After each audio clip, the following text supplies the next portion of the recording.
চালক দাদা যে আমার ছেলে 11-এ উঠে পড়া ছেড়ে দিল। আমি বললাম কেন ছেড়ে দিল? বললো ওর সহজ যুক্তি দিদি আমি পেরে উঠিনি।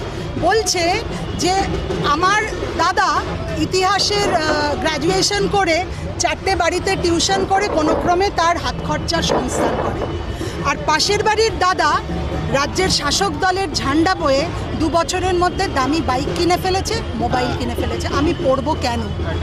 আমি এর কি উত্তর দেব? না ওই রিক্সা চালক দাদার কাছে উত্তর আছে, না আমার কাছে কোনো উত্তর আছে।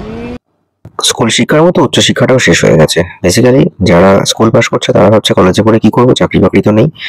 আর যারা মিডিয়াকার স্টুডেন্ট ছিল তারা ভাবছে যে এত লেবার দেবো তারপরও যদি চাকরি না থাকে কি করবো, ছেড়ে দিচ্ছে। অনেকে ছোটখাটো ব্যবসায় ঢুকে পড়ছে, অনেকে বাইরে চলে যাচ্ছে, কেউ নানা রকম স্কিল ডেভেলপমেন্টের কোর্স করে ঢুকে যাচ্ছে কাজে।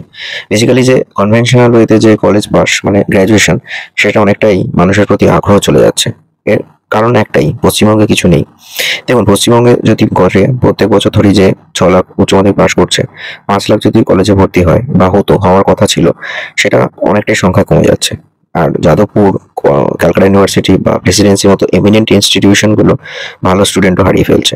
বেসিক্যালি দেখা যাচ্ছে যে আমাদের পশ্চিমবঙ্গের স্কুল শিক্ষা ব্যবস্থাটাই মেন মেরুদণ্ডটা ভেঙে দিয়েছে।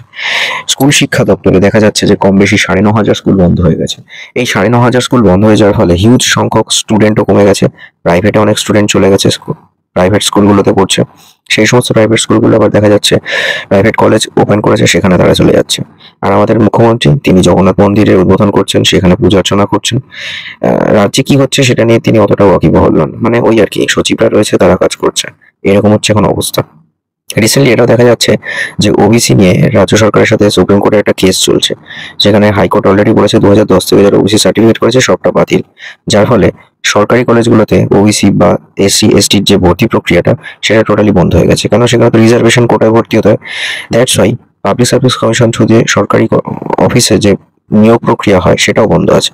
তাহলে বুঝতে পারছেন তো যে একটা কেস চলছে আজ এত বছর ধরে, প্রায় 1 বছরের কাছাকাছি, সেটা নিয়ে রাজ্য সরকার যে তাড়াতাড়ি কেসটাকে মিটিয়ে নেবে বা একটা কনক্লুশনে আসি যাতে অন্তত কলেজে ভর্তিটা হবে, সেটা নিয়েও খুব একটা কেউ তদবির নয়। যার ফলে 2025-এর উচ্চ মাধ্যমিক রেজাল্ট বেরিয়ে গেছে কবে, এখনো পর্যন্ত ভর্তি প্রক্রিয়াটা শুরুই হয়নি। রিজার্ভেশন হবে এবং কারা ভর্তি হবে, এই সরকার এবং বিসিডব্লিউ ওবিসি ক্যাটাগরিতে কত % রিজার্ভেশন হবে এবং কারা ভর্তি হবে এই নিয়ে কোনো কথা বলছে না, বারে বারে চিঠি দেওয়ার পরেও। যার ফলে যেটা হয়েছে, যাদবপুর বিশ্ববিদ্যালয়ে এতদিনে ভর্তি প্রক্রিয়া শুরু হয়ে যাওয়ার কথা ছিল, সেটা হয়নি। এবং আসলে এই করে পুরো সরকারি উচ্চশিক্ষা ব্যবস্থাটাকে পিছনের সারিতে ফেলে দেওয়া হয়েছে। বর্ষপিচ হচ্ছে, ভালো স্টুডেন্টরা বাইরে চলে যাচ্ছে। ধরুন কুয়েটের মাধ্যমে ভালো কলেজে তারা চান্স পেয়ে বাইরে চলে যাবে। আবার দেখা যাবে যে প্রাইভেট কলেজগুলো ভর্তি করে নেবে। এতে কি হবে, প্রাইভেট কলেজগুলোর বিজনেস কিন্তু বাড়ছে। খুব স্বাভাবিক, প্রাইভেট কলেজগুলোর বিজনেস বাড়ানোটাই তাদের কাজ। তারা এই বিনিময়ে রাজ্য সরকারকে জিএসটি দিয়ে দেবে। তো রাজ্য সরকারের যে সমস্ত এমিনেন্ট ইনস্টিটিউশন, প্রেসিডেন্সি বলুন, যাদবপুর, যেখান থেকে 10% ইঞ্জিনিয়ারিংয়ে প্লেসমেন্ট হতো, সেই ব্যাপারটাও পুরো আটকে আছে। তাহলে মানুষ যাবে কোথায়? আবার যাদবপুরে অন্যান্য ডিপার্টমেন্ট থেকেও ভালো জব পাওয়া যেত, সেগুলোও বন্ধ। মানে এখানে যে রিসার্চ এবং যেটা বলে না কৃতি ছাত্ররা এখান থেকে পড়ে বেরোতো, সেই রাস্তাটা আস্তে আস্তে বন্ধ করছে। ঠিক যেমনটা ভালো সরকারি স্কুলগুলো বন্ধ হয়ে গেল, এখন টিচাররা চাকরি পাচ্ছে না, পুরো শিক্ষা ব্যবস্থাটাকে ভেঙেছে রাজ্য সরকারের যে স্কুল শিক্ষা ব্যবস্থা, এবার ধরেছে কলেজ শিক্ষা ব্যবস্থা। সিমিলারলি দেখা যায় যেরকম স্বাস্থ্য ব্যবস্থাটা বহুকাল আগে ভেঙে পড়েছিল, সবাই এখন প্রাইভেট হসপিটালের দিকে দৌড়ায়, জানে যে গভর্নমেন্টে তো একটা লেন্দি প্রসেস, গেলে সিট পাওয়া যাবে কিনা, বেড পাওয়া যাবে কিনা, কিভাবে চলছে, দেনান দেওয়ার যে রেসপন্স, সেই সব ব্যাপারগুলো থাকে।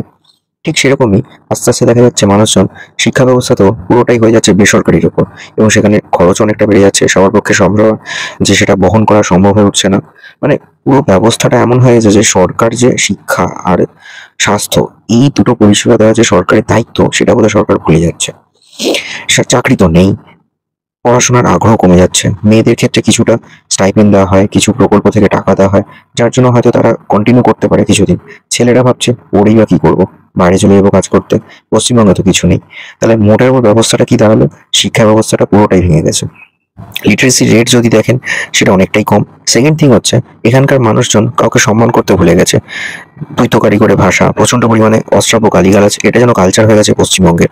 আর তার সাথে যদি দেখা যায় যে প্রাইভেট ইনস্টিটিউশনগুলো যে পড়াচ্ছে, সেখানে তো আর এক্সট্রা ভাবে কিছু পড়াবে না, সেখানে হয়তো সফট স্কিলটা একটু ভালো শেখাবে, সেখানে হয়তো সেম প্যাটার্ন শুধুমাত্র ইংলিশ মিডিয়ামে পড়ানো হবে, এই তো। কিন্তু ইংলিশ মিডিয়ামে পড়ানোর পরও ভাই তুমি যদি চাকরি না পাও, তোমার ইংলিশ মিডিয়াম পড়ে লাভটা কি হবে? ব্যাপারটা হয়ে গেছে এরকম। আদারওয়াইজ তোমাকে বাইরে চলে যেতে হবে।